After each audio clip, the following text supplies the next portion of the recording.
Whoa, Eric. I think this mask joke has been done way too many times. It's the last show. We should do something different.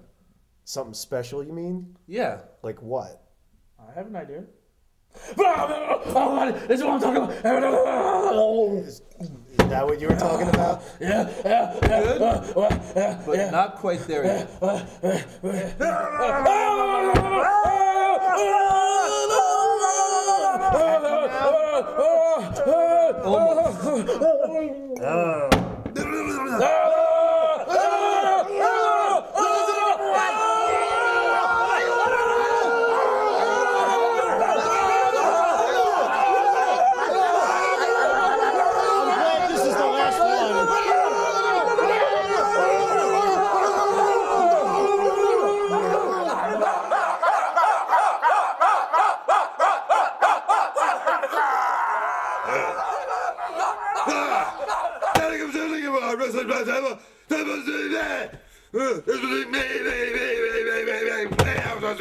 Wrestling Roundtable.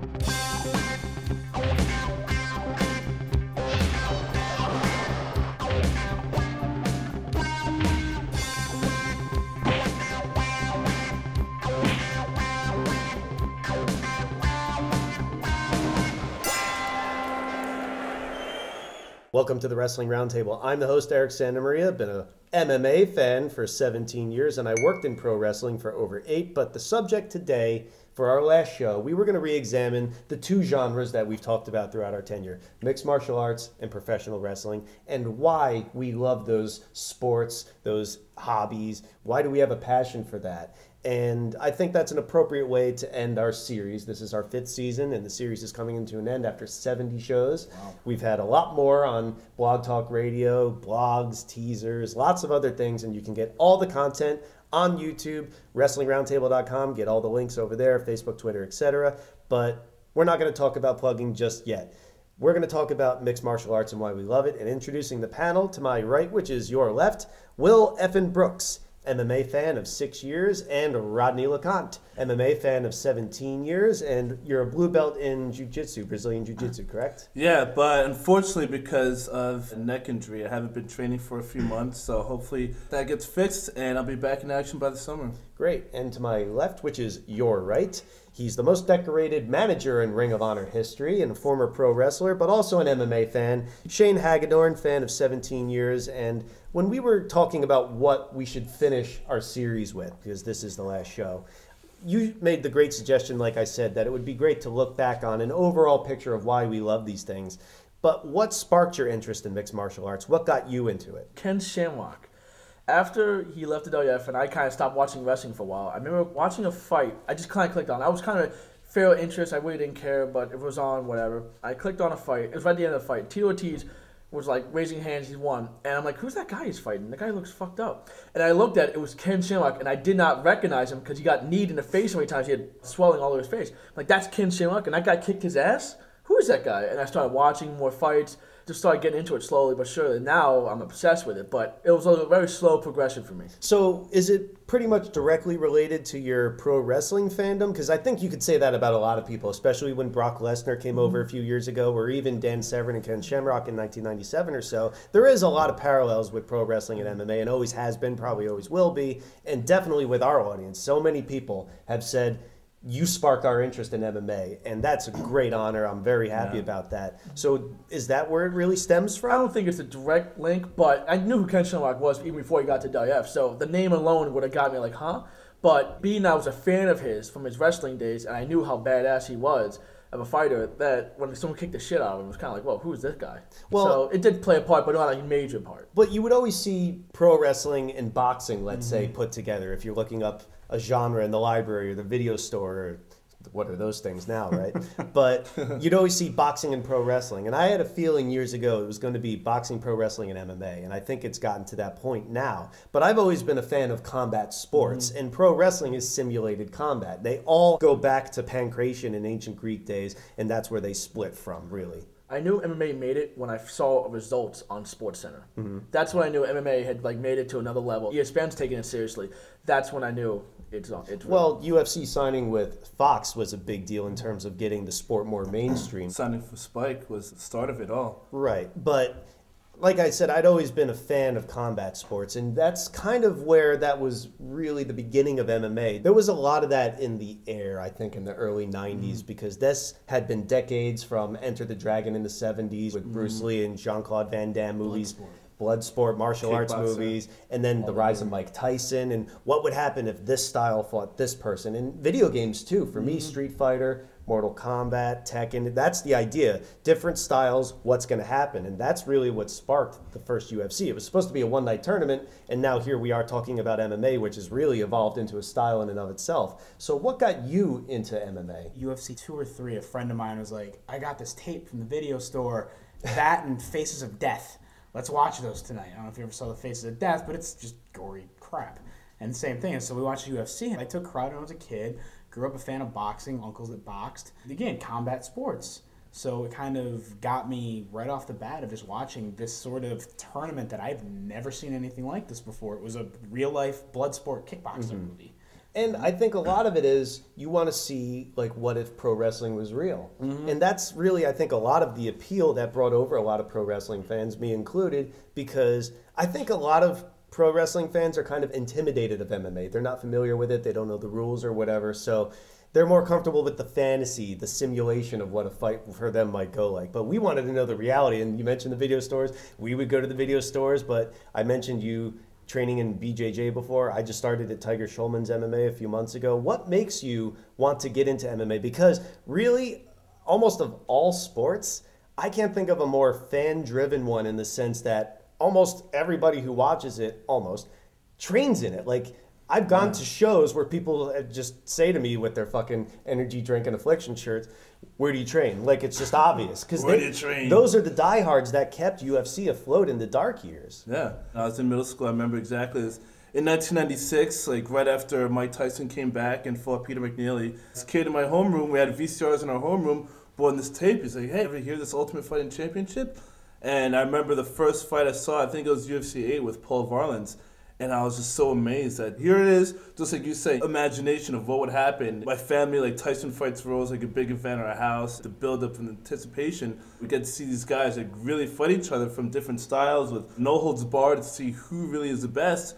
And from there on in, I was going to Blockbuster, renting tapes and learning different guys. And from then on, it just really snowballed. And here we are today, 2013, still talking about it. I got asked a question in our Facebook group about what's the difference between pro wrestling training and MMA training? How does it compare? And that's when it really comes into that it's two different things idea, because this is what appeals to me about martial arts in general, not necessarily mixed martial arts, but I've seen this at Tiger Schulman's the past few months. What appeals to me about it is it's a great thing to do, even if you're not going to become a fighter or whatever. It's something you could do no matter your age, your gender, your race, or anything, and get in great shape and learn a discipline. As opposed to like pro wrestling, you're not going to be... You're sacrificing. There's no point in training in pro wrestling if you're not going to be a pro wrestler. The training itself does so much damage to your body before you even have a match. You've already taken hundreds upon hundreds of bumps before you ever have a match in front of people. Just building up your tolerance for that. Whereas I imagine you're not going there getting your arm snapped out every single time you go train. And I've seen all different kinds of people, at least with what I trained with, who some of them have beer guts and are trying to get in shape, and some of them are kids who want to grow up to be fighters or whatever. There's a great variety there. And I think you could say that about martial arts in general in a way, as opposed to taking bumps at 60 years old or whatever. And that's what really appealed to me about it. Like a challenge for myself. That's kind of like what I wanted to go in and test my will and test my heart and this and that. And I know it's sounding like I'm selling Tiger Schulman's or whatever, but tsk.com, if you want to look up their different locations, I highly recommend it because it is a great thing to do and it's a great thing to stay in shape. But before we go into our first break, we're talking about why do you love MMA? What's a perfect example of why do you love mixed martial arts? My favorite fighter, Forrest Griffin. Here's a guy who was not black belt in karate. He wasn't an all-American wrestler. He wasn't anything special. But he just trained hard, he was a great personality, and put his guts into every fight he had. It's great when you see that in movies and shit, but when you see it in real life, it's really, truly amazing to watch. And the fact he became a champion was even better on top of all that. And that fight with Stephan Bonner is really what sparked It's my favorite fight of all time. Mm-hmm. That fight really put out there on the world stage two guys giving everything they absolutely have because this is that important to them. They went there toe-to-toe and gave everything they had. It kind of set the bar. It's that fight that kind of respawned an interest in MMA for me that had faded after watching the Gracie Shamrock super fight where they were in the guard for a half an hour and Right. I think and it put everybody to sleep. Like that killed it for me, and that fight reignited my interest in MMA. We give it to Dana White to have the foresight to see that this match really meant something at the time and gave them both the contract. We were just comparing the Ultimate Fighter 17 finale from last night to that fight still. And this is, 10 years later or so? Yeah. And that's the sort of fight that, when it comes to public perception, like pro wrestling fans always have to deal with wrestling's fake, right? Well, MMA fans always have to deal with it's guys rolling around on top of each other and it's human cockfighting, and we're still trying to get over a lot of that in people's eyes, especially the boxing purists. But that's a fight that really shows you the heart, the passion, and even the great stories you could see unfold in real life, unscripted in MMA. But we're going to talk some more about why do you love MMA when we come back.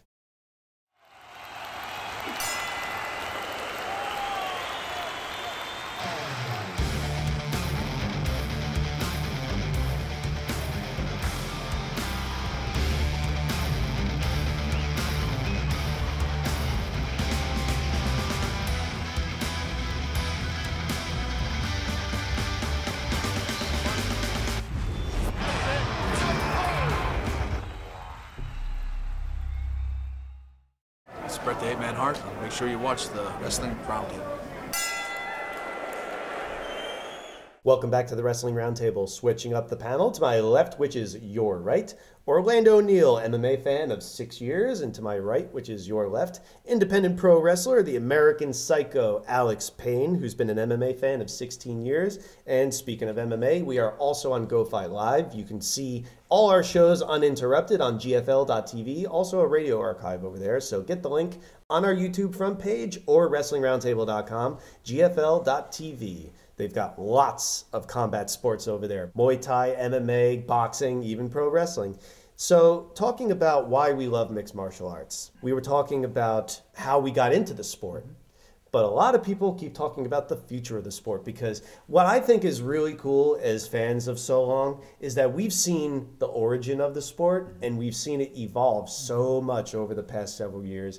And especially, like I said, with the Fox deal, it coming into the mainstream, Viacom buying into Bellator, World Series of Fighting on NBC Sports. Like, it's really becoming something now. And UFC, of course, is at the top of that. To the point where, much like WWE is pro wrestling to people, UFC is like ultimate fighting to people, MMA. People look at any other organization and say, oh, that's UFC. Or if they don't know, when people ask me, about... and they see people fighting, it's like, oh, that UFC also? Like, Exactly. They immediately brand it. Even when I tell people I do jiu-jitsu, they don't know what it means, and I'll say, it's like UFC, but without the striking. And then they get it. Well, the people who haven't gotten it yet, like I said, a lot of the boxing purists who think it's too brutal. Politicians. I mean, there's only a lot of conservatives. Right, and there's only a couple states left that it hasn't been sanctioned in yet. Of course, New York is the big one, and the rumor is that they set a date aside in New York for November. They think they're going to get cleared for the big 20th anniversary show for UFC and MSG, and I think Dana White's pretty much hinting at this is where we're going to do Jones and Silva. We'll see if that pans out. I mean, we're coming up on May already, and we'll see. But that's, for some reason, a key thing for people, getting into Madison Square Garden. This is going to be the sign that we've made it. So what do you think the future of the sport is? Will that come to pass? They've expanded across all these different countries. They're doing shows like practically every week in April, definitely, and that's not uncommon anymore. So what do you think the future of mixed martial arts is? If all signs keep on pointing north, obviously since '93, they've had some blips in the road, but they've continued to fight through and persevere. I don't see why by November they'll be in the Garden. They'll be doing multiple shows in the Garden, bigger events. All signs point north for them. Keep in mind that Japanese MMA has seen Pride and FEG come and go, but we've also had ONE FC crop up in Asia. It's a worldwide sport. When Dana White makes the point that this appeals to everybody, I think that's really true. So do you think this is going to end up being a worldwide phenomenon, Ultimate Fighters in all these different countries, maybe promotions in all different countries? I think even more than that. I think in the future, maybe 20, 30, 50 years from now, we could actually see this in the Olympics as a sport. It's become so big, and like you said, it's all over the world, Asia, Africa, Latin America, North America. Everybody is training because they see these guys on TV, they see how big, how real it is. A lot of people are training all over the world to be in the UFC, to be mixed martial artists. So you never know, like in the near future, we might be able to see this in the Olympics one day. What's really going to help the future of MMA is education of the fans, education of the decision makers, and just to know what the sport is about. Like, just know that it's evolved from the cockfighting that it was branded as in the early 90s. And I love MMA, but I don't think they've done a great job of educating the public about what they're really about so far. That too, at the same time, they also have to spend money promoting fights and this and that. But I think the more people that, not just train, but maybe if they offer some classes, first of all, MMA schools need to be a lot cheaper if they want the general public to really learn more about it. But it's become more sophisticated also because there's a variety of people that do go to shows or we go to events for UFC. And events aren't cheap either. No, not at all. There's kids that go, there are adults that go, there's women that go. Like, it has a massive appeal to people. Yeah. There's a variety of people going and training. It's not like they're closing themselves off. There are going to be a few closed-minded individuals. Not everybody's going to jump aboard the train. That's how it goes. Well, UFC just buying LA Fitness and changing the name to the UFC Gym, which they're trying to build that brand.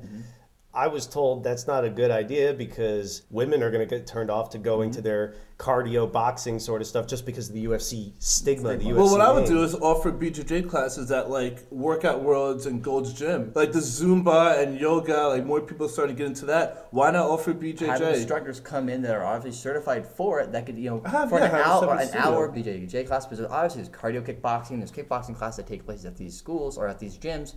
Then it helps brand it across, and then when people like kind of trickle in through those classes and like, oh well, I'm not so afraid of it, I'm not going to be tentative, and they'll actually educate themselves slowly. And so when the transition comes about, or like this UFC gym, they're like, oh, I'll try this out too. Well, luckily we don't need convincing. No. And we've been convinced many times over the years. So what are your favorite things about mixed martial arts? What's an example as a fighter, an event, a show? What would you say to someone, this is why I love mixed martial arts? The last WEC show, the Showtime kick, Anthony Pettis against Ben Henderson, it's like a Jet Li movie in real life. You would only see that move once in a lifetime, practically. Yeah, in Hollywood. And you see this man in the last round of a title fight just go all out, jump off the cage, and kick the other man in the face. That just made me jump like, holy shit, I had no idea this could happen. And of course, that makes the highlight reels all the time. But that was a great fight of the year sort of fight before that even happened. Yeah.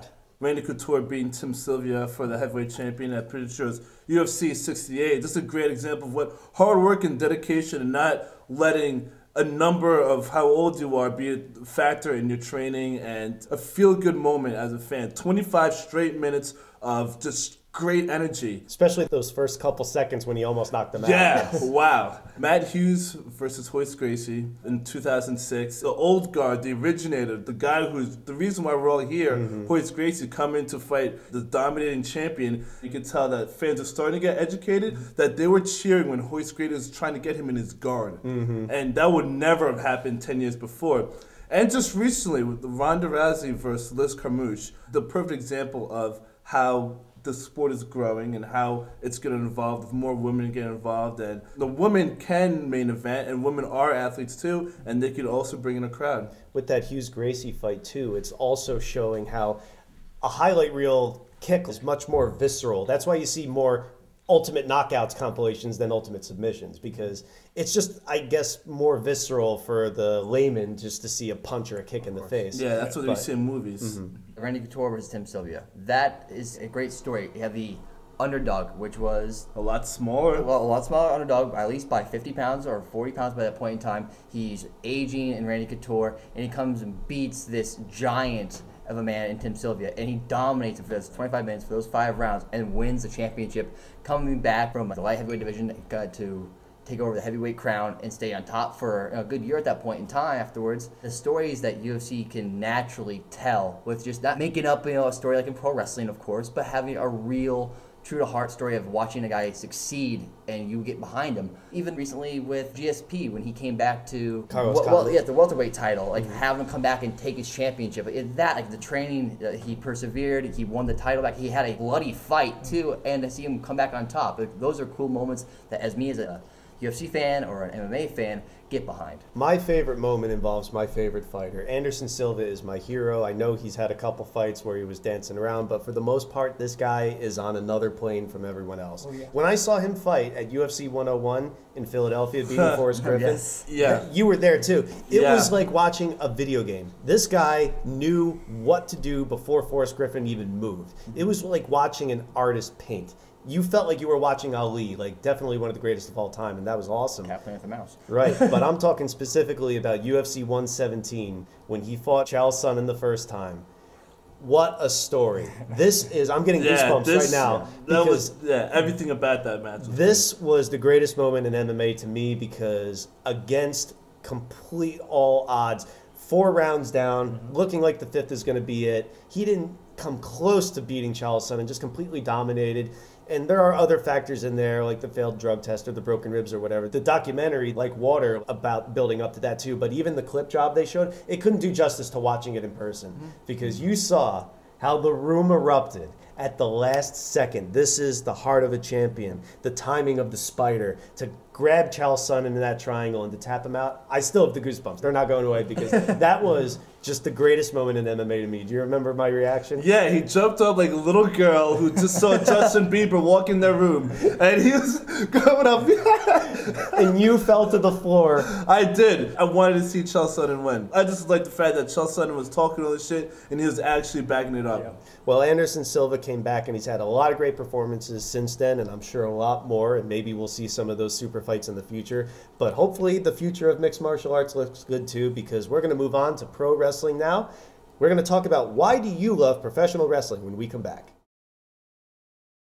Okay, now I need to figure out. I'm still pissed I didn't see that fight live. Which one? Silver, Sonnen. I was going to, then I ended up. I didn't see the second. I ended up hooking up with the stripper, and I kind of like couldn't walk away.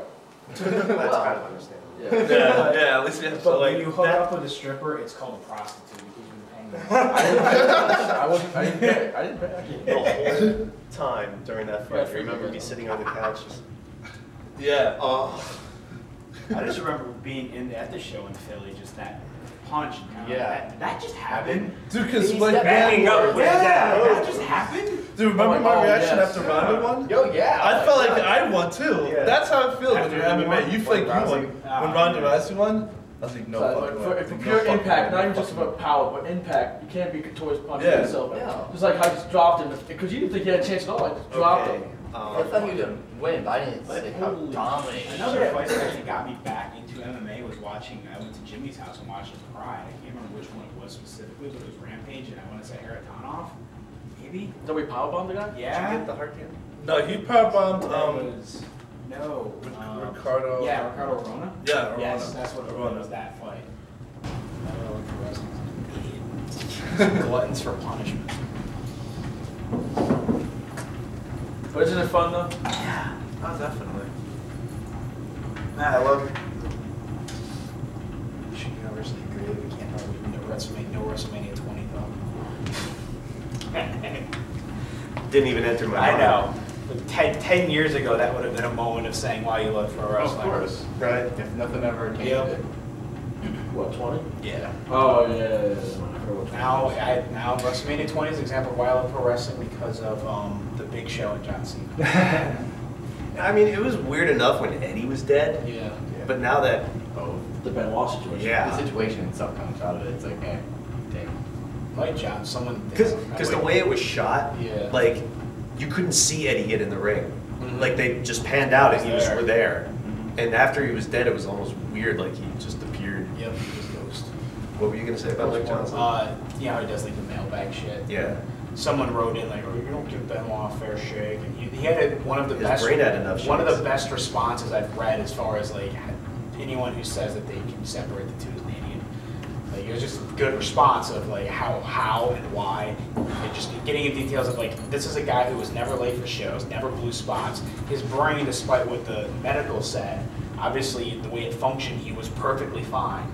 Like he wasn't someone who functioned like he had Alzheimer's. Well, he was still. Here's what I don't get about You know? that whole thing. Exactly. They make excuses like he wasn't himself at the last moment, right? That happened over 3 days. Yep, exactly. It was a long. That's what I said last time I argument. I said it's not like it just happened and he snapped. This was a stretched out, drawn out process. And he could think enough to pretend to the neighbors that Nancy, oh, she's just got food poisoning, and he's playing in the pool.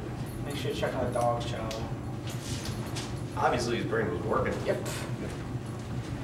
Or functioning. Yeah. He was being cerebral about it all. He's a cerebral assassin. Oh! The Canadian. That's what they should call chair shots for now. Jesus. I can't even watch headshots anymore. It's all It's like weird. imaginative. It is. It's just like because we're so like used to not seeing him anymore that. Well, now like it's watching back like awesome matches, Yeah. like he fucking hung himself. Monstado Tanaka, yeah. Or the chair shot Ken Shamrock took from The Rock. Oh, that just like face. swung up. Ken didn't have a brain. And also no, the one that Jeff Hardy gave to Brock Lesnar. Yeah. Yeah, but That pop sound came off. Yeah. Oh my god.